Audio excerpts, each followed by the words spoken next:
Bir dənə şey qayda deyim, qurban olun, bunu yadda saxlayın. Harda əlindən bir şey çıxdı, harda istədin əlin bir şeye çatmadı, yönəl Allaha. Bil ki, o sənə bu saat nəvaziş eləyir. Allahın xoşu gəlmir bəndəsin nəyəsə çatmasın. Allah artığın verməklə məşğuldur. Artığın verməklə məşğuldur. Deyirsən ki, qüdrətin çatır, bəli.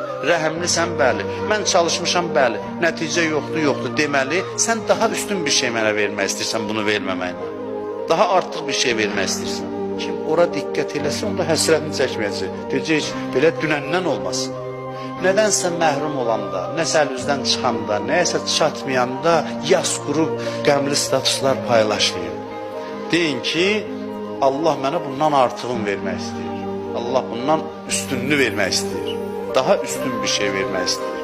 O demək deyil, çalışma. Məqsədin üçün çalış. Əlindən gələni elə, ruhdan düşmə nəticəyə görə. Ne zaman çatmadınsa, baxdın, eşidirəm səsi. Sən bu saat məni sığallayırsan, mənə ürək dirək verəcək. Şimdi narahat olmayıb, vermədimsə bir məsləhət var. Sənə artıq şey verəcəm. Dünya üçün çalış. Nə əlvə çatmasa, bil ki, ondan artığın verəcək. Nə əlindən çıxsa, o saat qulaq as, səssizlikdə Allahın səsini eşit. Kim deyir Allahın bu səsini eşitməsə, onda dünya onu, həsrət onu öldürəcək.